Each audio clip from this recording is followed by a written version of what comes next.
Hey guys, hope all is well. I'm bringing this to you super late on Monday night, in part because the college basketball championship was tonight. Congrats to UNC on winning it all. I'm actually sort of pleased that they did well because I had them going. I had them making the championship game in my bracket. So it essentially means that I won both of the brackets I participated in, which is awesome. So even though I actually went to Duke, I'm not like this like total homer, that's picking UNC to lose and picking Duke to win it all the time. So although I did pick Duke to win it all this year, but that's neither here or there. I won my brackets in spite of that error, so we'll just leave it at that. In this video, I'm essentially going to continue the series I've already started with Chess Secrets You Wish You Knew. This installment of that series, I believe the seventh version of it, is going to be about pawn structure. The essential gist of this video will be, if you have a superior pawn structure, a lot of times that's enough to win a game. And so we're actually going to look through a host of examples where that's actually the case. And you might say, what games are we going to look at? What are the examples? Because I always get a bunch of games.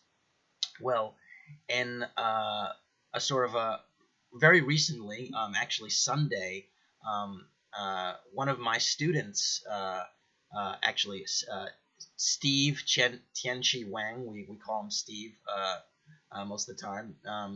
He actually got his first IN norm, so this is also sort of like almost like a selfish shout out, congratulations, salute. Great job, Steve. And as you can see, the ratings up there, he's a 2200 feet 8 level player, so way ahead of schedule. And so I work with him pretty routinely, and I want to show you guys that I practice what I preach. We practice what we preach around here. So hopefully by looking at some of these examples from his games, you'll be able to sort of see what that means in terms of having good pawn structure and winning the game. So we're going to go sort of through, I think, 5 examples round by round and just sort of get a chance to look at what happens. So in this first example in front of you, it's actually from round 1, and Steve is playing David Brodsky. And yeah, just a pretty good player, good FM player. But in the position we have right now on the board, you see a scenario in which white is up a pawn temporarily, but more importantly than that, he's gonna lose this e4 pawn because his queen is essentially pinned to the e4 pawn, so the e4 pawn can't be saved, and there's a lot of pressure on it. But as you can see, what's the really important factor is that all of Steve's pawns are on dark squares, and this is something that we see all the time. Like you always learn, like, if you have pawn, you want to have pawns on the opposite color of your opponent's bishop. But a lot of times we sort of are wondering, okay, well, that's pretty clear. But what do you do when there are other pieces on the board? How do you sort of get to the point where all of these sort of factors actually mean something? And in this example, I'm just going to take you through the sequence and see how this advantage actually becomes something. Because it's clear that white is going to lose this e4 pawn, but he's still going to have this advantage based on the pawns being on dark squares. So I love what Steve does here. So take a look. Rook takes f8, check first. I think pretty clever move. Note the rook on f8 doesn't really want to take the rook on a8. Excuse me, doesn't really want to take the one on f8 because it actually hangs the a4 pawn. So queen takes is played, and then rook f1. Very key move, very critical move. The point is that you just take control of the file, and you just seize a little bit more control before relinquishing the e4 pawn. Fine, queen g7. And now this is probably the real critical point of the game, because it's clearly going to lose the e4 pawn, but how do you pile on more pressure? And I think Steve does this in a wonderful way. He plays queen d2. Very critical move. The point is that after bishop takes e4, now white has this queen d4 move, another really awesome move. And the point is, the queen trade here is actually quite desirable. Note a few things. Firstly, that the king on g8 actually can't move um, towards the e-file, right? It can't go this way because of the rook on f1. So it can't actually go to the left. And because of that, it just makes it very difficult to get anything going. So black actually trades the queens here after queen takes d4 and then e takes d4. This position, despite there being not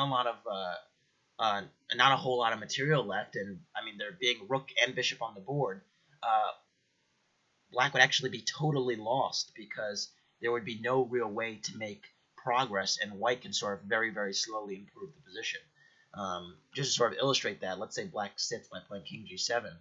White can start to get his king active by playing rook f2 first. I think is a very clever move, just sort of, and then going king f1, and then going king f1, king e1, king d2, and sort of just moving the king towards the middle while still not allowing black's king to cross this plane.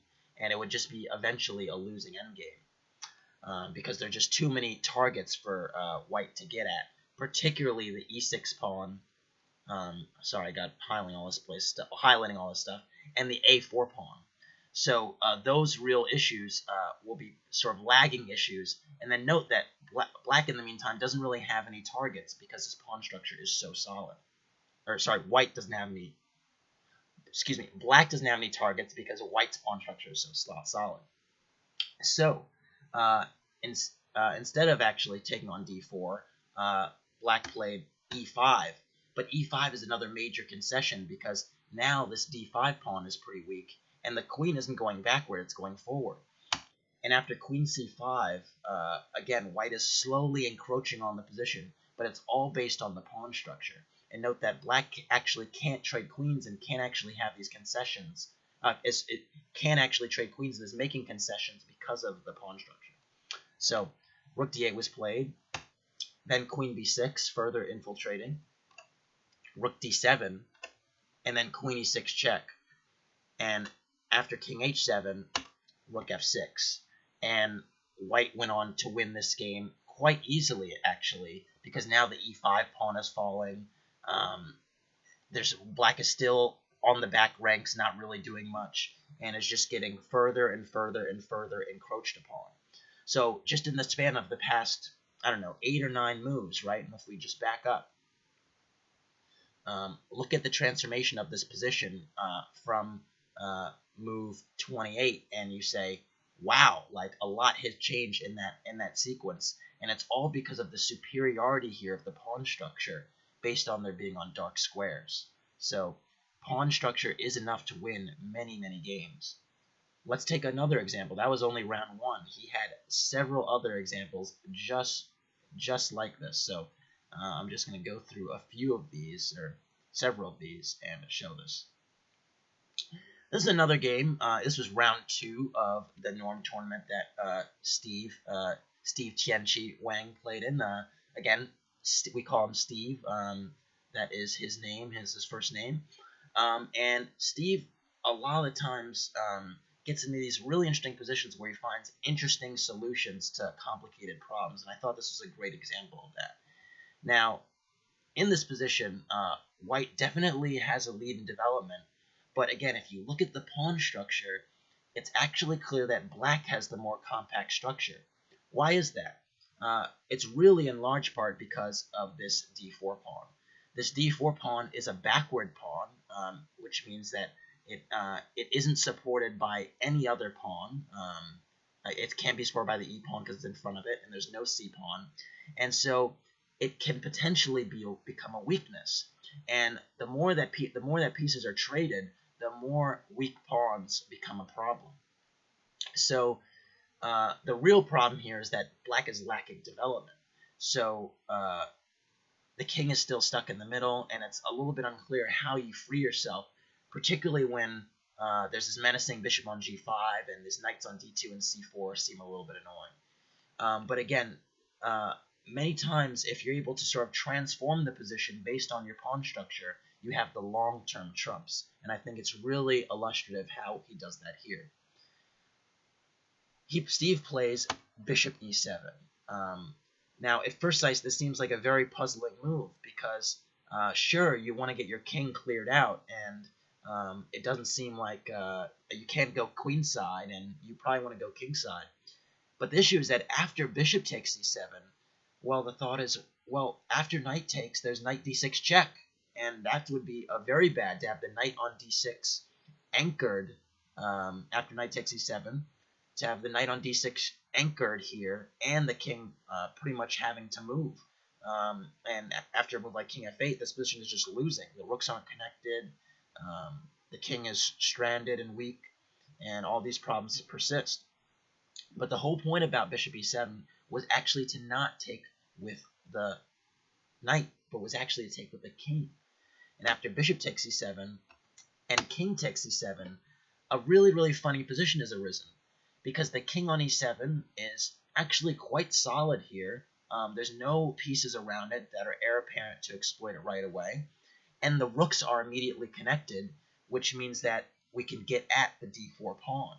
And so, and then the other factor, of course, and this is not important to point out, is that now that there isn't any check here on d6, this knight on c4 is pinned to the queen on d3 because of the queen on a6. So this is something that white has to contend with, and just in that moment now, black is able to coordinate pressure against the d pawn and really sort of anchor the position. And so this advantage is really it really transforms, because the pawn gets weaker and weaker as you head towards ending. So after a4, a move that I don't really like because it doesn't really solve the pinning problem, Steve played knight takes c4, knight takes c4. Always a great idea if you have structural advantages, particularly with pawns.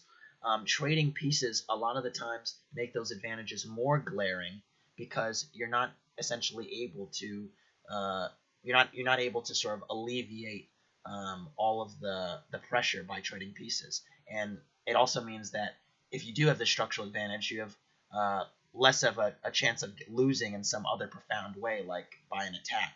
And so with the king on e7, it does make sense to trade some pieces. But in this position, Steve played rook hd8, attacking the d4 pawn. Very, very nice move. Note that rook a d8 would not have been the brightest move, because after queen a3 check, the rooks would not be connected. Because after the king would have to move, like if it went to d7, it's a little bit awkward there, and doesn't really need to stay on the doesn't really make sense to move this king towards the king side where white is already, or near the queen side where white is already advancing. And so, and playing on e8 after playing king e8 after this check, if the rooks aren't connected, really means that black is still lacking a little bit here in development, that is. So because of that nuance, rook hd8 was played, and it's a really precise maneuver sort of around the idea of moving the right rook to the square and keeping the rooks connected. And with each stroke, white's position becomes a little bit more precarious, because the pawn on d4 really becomes telling as a weakness. And so rook fd1 was played, temporarily dealing with this. The point is that if rook takes d4 is played here, that would be a big mistake, because again, queen a3 check. So that was actually the point of a4, to have this queen a3 check resource. And this would be very bad for black, because after king e8 now, there would be either rook takes d4, knight takes d4, and knight d6 check, which would just devastate, actually. I said either, but knight d6 check would just be devastating here, because again, this rook on a8 is passive, and this king is still not going to be completely safe. So instead of rook takes d4, black just builds up and plays rook d7. Very key move. And after rook d7, b3, rook a d8, queen d2, and king f8. And all of a sudden, with this artificially castling maneuver, and the rooks doubled on the d file, you can see the pressure against b4. The pressure against b4 by all of these pieces right now is really, really starting to tell, and actually becomes the decisive factor, and Steve went on to win this game. So again, you do not need a whole lot to win chess games, and it really can just be the superiority of a pawn structure manifesting itself. Let's take a look at a round 4 game where Steve did the same thing. Another example of this, and it's not really a coincidence that he's playing like this, because a lot of the time I sort of emphasize this as something that's really important. So it's not so crazy that he's playing this way. But like I said, we practice what we preach around here. So look at this very typical position.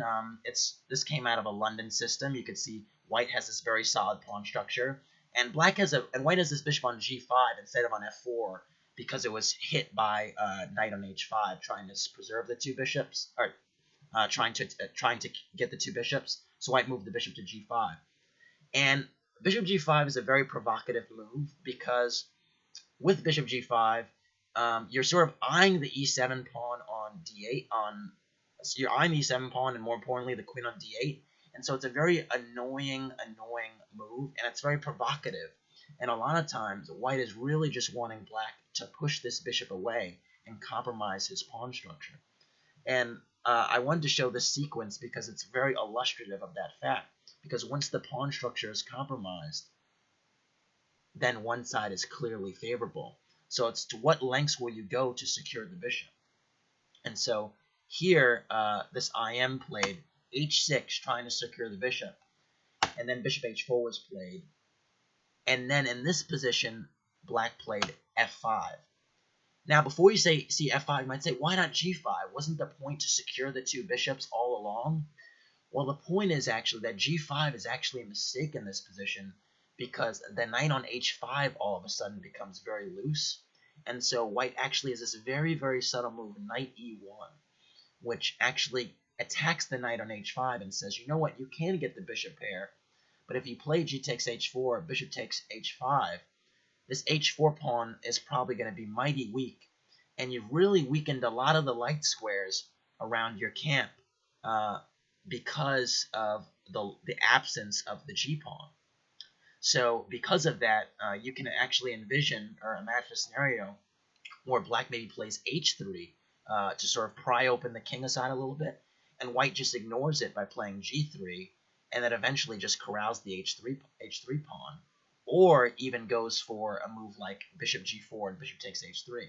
For example, if like knight d7, bishop g4, and then all of a sudden white just picks up the h3 pawn and still has this really compact, solid structure. So pawn structure really is the name of the game, folks.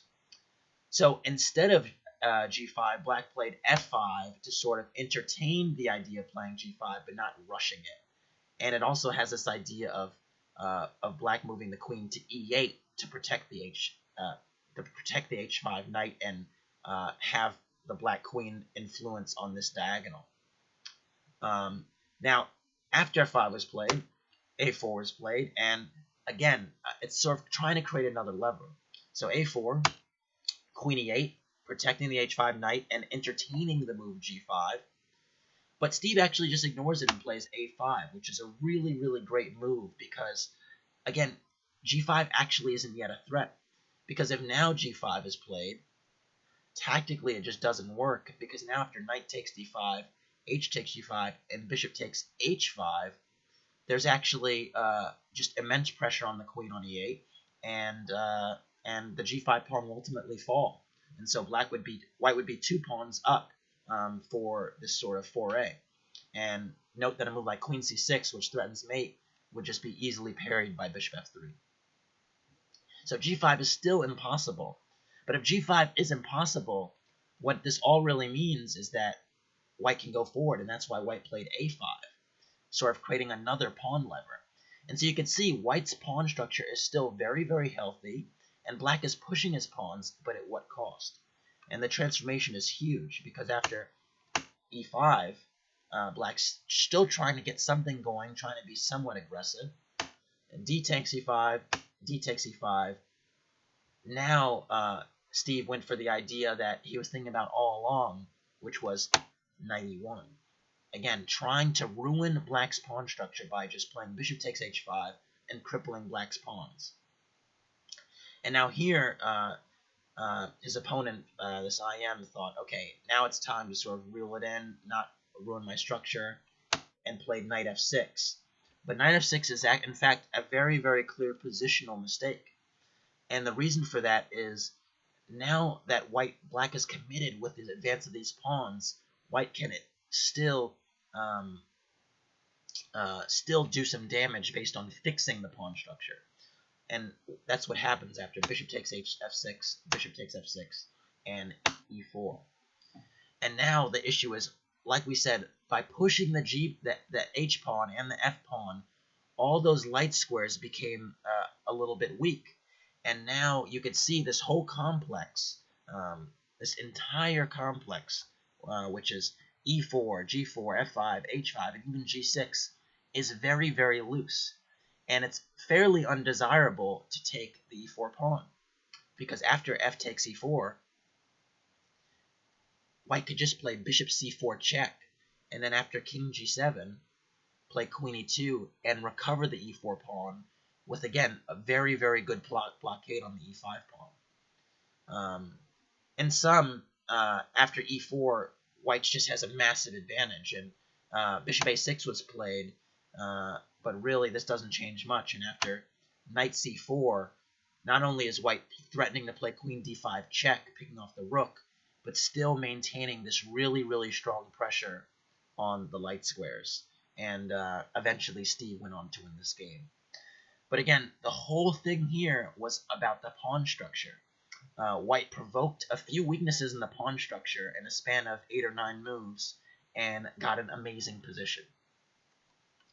Let's look at yet another example. This one was from round. Actually, I want to actually show one. I'm gonna show this one. This one was from round.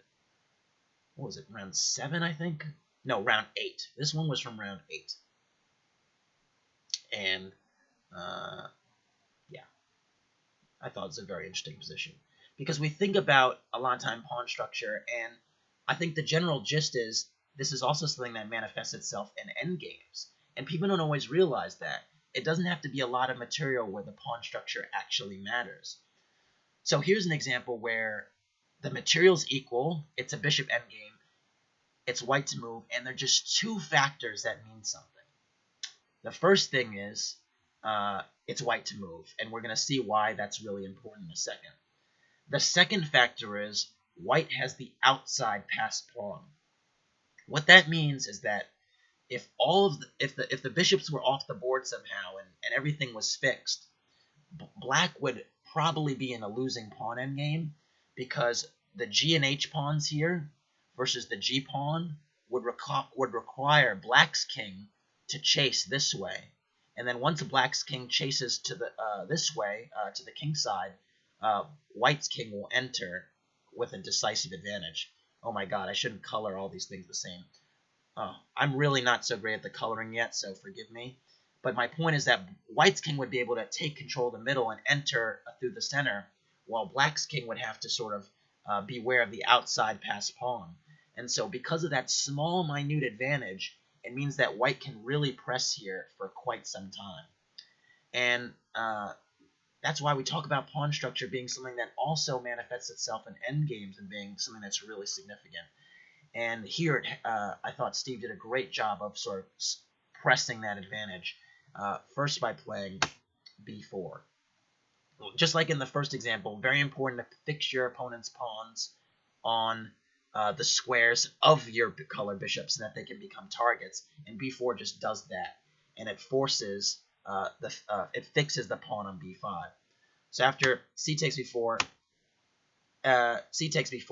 it's still not a winning advantage by any means for white, but it does require precision.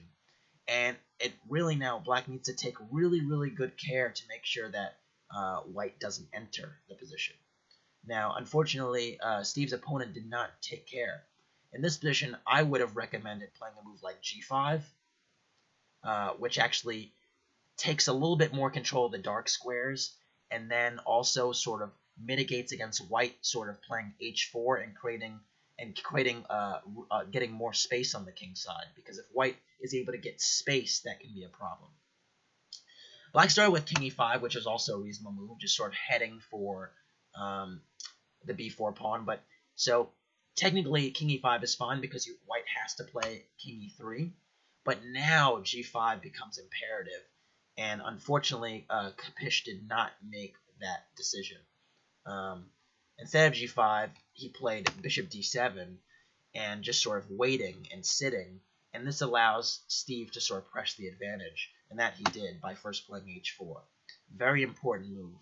Now the b5 pawn is fixed, the e6 pawn is on a light square, and now this g7 pawn is fixed further back, and what it means is that white is able to sort of take more and more space. And look at how the position transforms in just a few moves. Bishop e8, g4, bishop d7, bishop e4, very important move, making sure that the king on e5 can't go to either side before white is pushing. A very common theme in endgames is not to rush, so very, very important move. Bishop e8, bishop d3, again, a very, very important move, not to rush. You want to have your bishop maximizing its utility, and what it does here is that it makes sure that black has to stay on this diagonal to defend the b5 pawn, and just make sure that black has to sort of play this very uncomfortable waiting game. And note that if black's king goes backwards, white's king will go forward. So this it's really imperative that black has to maintain the opposition here. But all of this pressing is done because of the slight edge in pawn structure. Bishop c6 was played, and now bishop g6, a wonderful, wonderful move, which is just so strong and really puts black in an awful bind. The point is that now white can actually entertain playing g5 and not feel bad about the bishop on e8 stopping the pawn advances. In the previous position, before the bishop was on g6 a few moves ago in this position, if white went in, oh sorry, not here, but here, if white went in for g5 here, then black could probably hold this quite easily by playing g6. And now it's pretty difficult to advance because there wouldn't be any way to sort of make that pass pawn very cleanly. But by positioning the bishop on g6 in this position, it means that now white can advance the kingside pawns and not fear black king infiltration on f5. So very important that black's king is held at bay here while white is pushing the kingside pawns. So after bishop g6, king f6 was played, ceding that control, and really was understandable from the standpoint that black was really fearful of this g5 move. If black sort of just waited a little bit, now white gets to play g5, and black's king can't come back to the f6 square. But unfortunately, after king f6, now, because of the advantage of the pawn structure, having the 2 versus 1 on the outside, white can play bishop to e4 with tempo, and black cannot trade bishops because this pawn endgame would be losing. Note that if bishop takes e4, king takes e4, we have the skirmish I talked about, where there's 2 versus 1. Black would have to sort of deal with that, and then white will just come and pick off the e-pawn and then go back towards the b-pawn. So very, very important. And because of that, black can't trade the bishops. And after bishop e8, now white's king can come in with king d4. And now a position which was equal material becomes just a totally winning endgame for white, which I will not sort of exhaust here, but we'll just you just have to trust me. White went on to win the game. So again, pawn structure means so much to the game. One more example. This was my favorite of all the examples in his games where he did this, where he demonstrated that pawns mean something significant. was in another game he played against an IM that I thought was really, really clean and impressive. I wanted to share with you guys. So in this position, it's clear that black has a little bit of an advantage. Why is that? The reason for that is even though the material is equal, black has all the potential pawn breaks. If you look at the position right now and you look at all over the board, where's white's pawn breaks going to come from? Can white play e4? No way. There's the bishop on f. Oh, not the g6. There's a bishop on f5 and a knight on f6 and a pawn d5. e4 is not happening. Is white playing? Sorry, get all these colors away. Is white playing b4? Not really. The pawn on b2 is a lot far away from playing b4, and there's just a lot of things going on that would need to get out the way before that would happen. And so because of that, black is the one that's playing. And actually, this is going to probably be a video I talk about chess secrets you wish you know in another pawn video, where I talk about no pawn break, no plan. That's sort of a mantra that I have, and it's very important. If you don't have any pawn breaks, things become really dicey. And in this position, black is the one with the pawn breaks, or the potential breaks. Oops, sorry, not c5 was just played, but because black has the potential pawn breaks, black has the advantage. And Steve goes to work right away at this move c5 that was just played by playing b6, ripping open the queen side. Note that bishop takes b4, which would temporarily win a pawn, would be very, very ill-advised after a takes b4, queen takes b4, b takes c5, d takes c5, and then rook b8. And unfortunately, white can't hold on to his extra pawn because black is getting way too active here.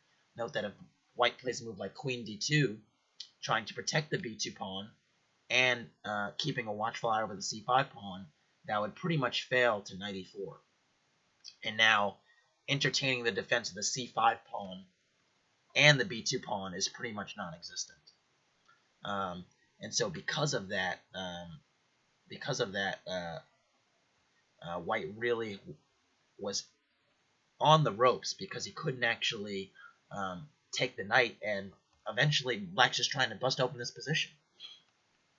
So c takes b6 was played, queen takes b6, and now knight b1, a very peculiar move. You never want to see pieces going backwards, but hey, sometimes you just are cramped and there's not much to do. I'm not worrying about white's move so much. Steve pushed onward, c5, bishop b3, a4, very, very strong, forcing the queen back, queen d1, and now c4, brilliant. And now look at the problem here. Black is taking all this space, and white's pawn structure allows itself no breaks. Where is white's pawn break going to come from? Now, on the other hand, black, on the other hand, can actually entertain a pawn break. And that dynamic is a real problem. The b2 pawn is very weak, right? There's no e4 break at all, like we said. e4 is not happening. And again, black is so encroaching on white's position that it's just devastating. And after knight c3, that really, really is a bad move because it also loosens up the a3 square, and Steve goes for it in a brilliant way. And after a3, look at the encroachment here. The solid, compact structure that black has on the king side, with f7, e6, d5, c4. You don't see pawn chains like that every day. And that, connected with the undermining of white's pawn structure with b2 and a2, is something that is really, really untenable. And after a3, b3 was played, which really is trying to get some counterplay, because after b takes a3, rook takes a3, this pressure would just be dominant on this a2 pawn eventually, with the rook on f8 eventually swing over to a8. So b3 is like a last-ditch effort to get some activity and to try and get a pawn break. But when black is so encroached on the position the way he has, a lot of times it's really tough to try to meaningfully respond. And what wound up happening here is then there becomes tactical solutions. And here Steve played the marvelous knight takes a2, which not only shatters white's pawn structure, but enables black to have two connected pass pawns for the piece. And after knight takes a2, c takes b3, the game's essentially over. The white pieces, particularly the bishop on g2 and the knight on f3 and the bishop on e3, are doing absolutely nothing and are actually behind their own pawns, or sort of huddled around their own pawns. And black's pieces are all super, super active, but it's facilitated by the strength of this pawn structure. Now I'm just highlighting squares, but it's facilitated by the strength of these pawns. So I think it was Philidor, right? I'm not a chess historian by any means, actually. But I think someone told me something about Philidor saying pawns are the soul of chess or something. One of you guys will tell me for sure, but it's true. I would say pawn structure is the soul of chess. So just to sort of see the way this game shaped out, I mean, you see b2 as a threat here, but rook ab1 was played, just giving up an exchange but trying to pin the queen. Bishop takes b1, rook takes b1, rook fb8, still keeping the pressure on. Black has two connected pass pawns and rooks to show for this for the rook for minor pieces, so it's completely over. Knight d2, trying to establish some sort of blockade on the light squares. After b2, one might imagine that white could last a little bit longer, although this position to me still is completely losing. It just would take a little bit longer to break down. Excuse me. And here, instead of b2, after knight d2, Steve has been. I don't teach tactics like this, but he found a very, very awesome solution, I thought, which was b takes a2, actually. And after rook takes b6, rook takes b6, well, these pawns on the a file are still a menace. The bishop on g2 isn't playing at all. The bishop on e3 isn't playing also. And the rook b1 is a serious threat, because if, let's say, h3 is played, just rook b1, and if knight takes, then there's queen. So, pretty devastating blow. And here, white could already resign, but white played queen a1, and then black played rook b2, shutting the door on this queen on a1 and sort of not allowing and preparing the doubling of the rooks, with the rook coming to b8 next. And Tianqi's opponent, this I.M. Zarab, played knight f1 and trying to just get some piece to the action.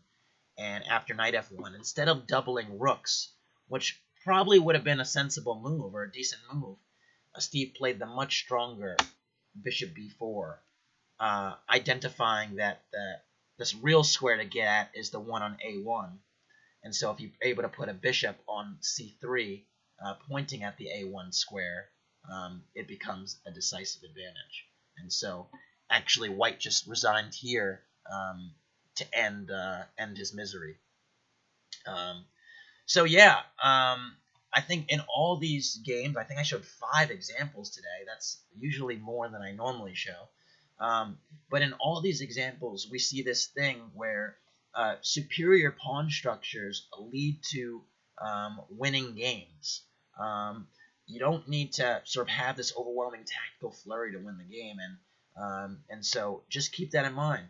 And so if we just sum up what we talked about in terms of how we actually get to positions where we have good pawn structures, there's just a few things you need to keep in mind, and I'm just going to cite them now. One, it's keeping in mind that a lot of times you want to have, particularly in endgames, you want to have your pawns on the opposite color as the opponent's bishop, and you want to force your opponent to have pawns on the same color as your bishop so that they are targets. We saw that in 2 of Steve's games. Secondly, space. Space is a factor. If you're able to have long pawn chains with space, that could be really huge. In this game, you had this f7, e6, d5, c4 structure, which is a dominant pawn chain. Pawn chains are really great. And the reason pawn chains are so great is because it means that you don't have a lot of isolated pawns or pawn islands, which are not great because they become targets. What else can I think about? Also, pawn tension. Pawn tension is not something we talked about in this video, but if you look at another video where I say chess and the chess secrets you wish you knew series, pawn tension becomes a real theme as well. And then I think the other thing, last but not least, when talking about pawn structure and having superior pawn structures, it's about not compromising your structural integrity. And when you're not compromising your structural integrity, you have long-term advantages. That's what we talk about, is that even if pieces get traded off or there's no attack to speak of, having a healthy pawn structure ensures that you have long-term chances in the game, irrespective of the other things that are going on. And it's not entirely true, because obviously the other things that are going on matter, but having a healthy pawn structure means a lot, because it means that you have as much of a chance later as you do in other phases.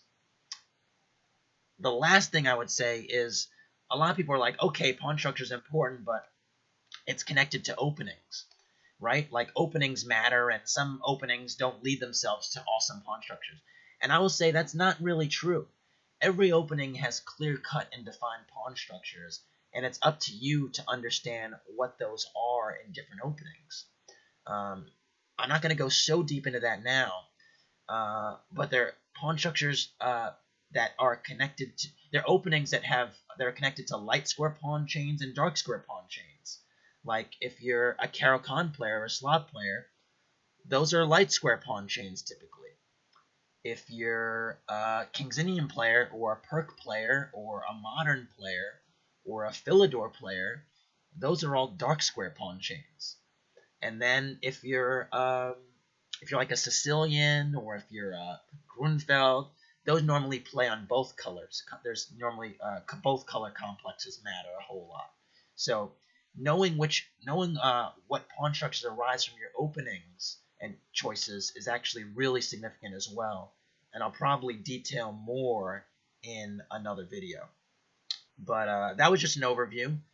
And again, shout out to my boy Steve. Congratulations on getting your first IM norm. I'm super proud of you.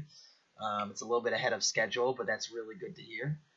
And yeah, like I said, we practice what we preach here. Try to have healthy pawn structures in your own games. I'm sure good things will happen for you. All right. Peace.